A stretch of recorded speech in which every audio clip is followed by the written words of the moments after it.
বিভিন্ন জেলায় এই আওয়ামী লীগের দোসরদের নিয়ে জামাতি ইসলামী লোকজন ইফতার পার্টি করছে। আমরা তীব্র প্রতিবাদ নিন্দা জানাই। আমরা কাউরে চাইরে কথা বলবো না। আমরা রাষ্ট্র সংগ্রাম ফোরাম সরকারের ভালো কাজকে সরকারকে সাধুবাদ জানাবো। সরকারে উল্টাপাল্টা করলে সমালোচনা করব, রাজনৈতিক দল উল্টাপাল্টা করলে সমালোচনা করব, কিন্তু বাংলাদেশের মানুষের জীবন নিয়ে আর ছিনিমিনি খেলতে আমরা দিব না। আমরা সংলাপে সমাধান করার চেষ্টা করব। যদি সংলাপে সমাধান না হয় আমরা চাপে পরিবর্তন করব। রক্ত কিন্তু আমরা দেওয়া শিখেছি। রক্ত যেহেতু দেওয়া শিখেছি আমাদেরকে আটকাইতে পারবেন না।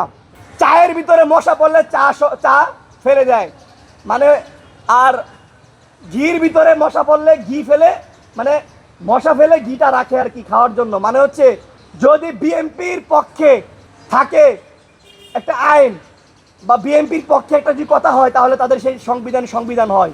আর যদি বিএনপির পক্ষে অন্য রাজনৈতিক দলের পক্ষে হয় চার মতো ছুঁড়ে ফেলা দেওয়া, এটা সংবিধান বহির্ভূত হয় না। মানে হচ্ছে এটাই। আমরা দেখেছি জুলাই গণ অভ্যুত্থানের পরে ইন্টারিম সরকার 18 মাস ছিল, তখন কিন্তু জেলায় জেলায় প্রশাসক নিয়োগ দেয় নাই। তখন কিন্তু ইন্টারিম সরকার বলেছিল আমরা জেলায় জেলায় প্রশাসক দেই না, বিভাগীয় কমিশনার বা যারা আছে তারাই দায়িত্ব পালন করবে। কিন্তু তারাই ক্ষমতা আইসা আবার জেলায় জেলায় তারা প্রশাসক দিচ্ছে বিনা ভোটে। এটা তো তামাশা করে। তার মানে হচ্ছে কি ক্ষমতা যার কাছে থাকবে ক্ষমতা তাদের, এটা আমরা খেয়াল করছি। ইন্টারিম সরকার থাকাকালীন সময়ে আমরা যে ঈদগুলো পেয়েছি, ঈদে আমাদের বাড়ি ফেরাটা কেমন ছিল এবং আমরা কিভাবে ফিরেছি। আর বর্তমান এই মন্ত্রী বেহায়া নির্লজ্জের মতো বলে সবাই নির্বিঘ্নে নিরাপদে বাড়ি ফিরেছে। আর কি সুন্দর অভিনয় রে! এই অভিনয় বাংলাদেশের মানুষ দেখে নাই? আপনারা ভাই দেখেন নাই কিভাবে মানুষের ভোগান্তি হয়েছে? এই বলে অভিনয় এগুলো আপনারা বাদ দেন। এই অভিনয় এই বাংলাদেশের মানুষ আর খাবে না। এই অভিনয় আপনাদেরকে অবশ্যই বাদ দিতে হবে। গুরুত্বপূর্ণ বিষয় ভাই আমার, আমাদের শহীদ পরিবারদের যাদের মাত্র একটি সন্তান ছিল তারা এখনো পর্যন্ত তাদের এমআইএস করণে তারা এখনো পর্যন্ত অনেকে পিছিয়ে আছে। তাদের শহীদ হয়েছে, এই সিস্টেমটা এখনো চালু হয় নাই। যারা আহত হয়েছে প্রকৃতপক্ষে জুলাই যোদ্ধা, তারা এখনো পর্যন্ত উন্নত চিকিৎসার জন্য বিদেশ যাইতে পারতেছে না। বর্তমান সরকার কি পদক্ষেপ নিছে নির্বাচনের পরে আহত জুলাই যোদ্ধাদের সাথে?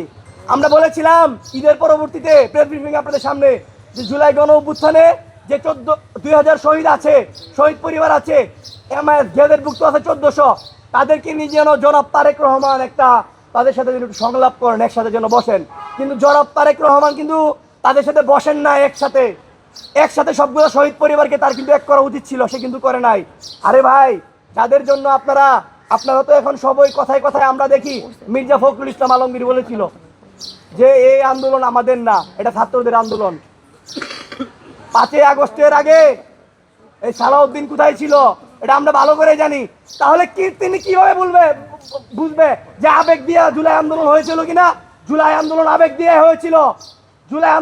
দিয়ে হয়েছিল। যখন আবু সাইদ ভাইকে গুলি করা হয়েছিল তখন সবাই রাস্তায় নেমে পড়ছিল। কাজে সালাউদ্দিন সাহেব তো তখন ছিলেন না, তখন তিনি কিভাবে বুঝবে যে জুলাই গণ অভ্যুত্থান কিভাবে হয়েছিল? আরে ভাই, এই জুলাই গণ অভ্যুত্থান যদি না হইতো আপনাদের প্রত্যেকের জেলখানায় থাকতে হইতো। এই জুলাই গণ অভ্যুত্থানের কারণে আপনাদের যতগুলো রাজনৈতিক দলের নেতৃবৃন্দ আছে সবার নামে অসংখ্য মামলা ছিল, এখন মামলা নাই। তাহলে আপনারা কোন সংবিধানের কারণে এখন বাংলাদেশে ঘুরে বেড়াইতেছেন? কোন সংবিধানের কারণে আপনারা জেলখানা থেকে বের হয়েছেন?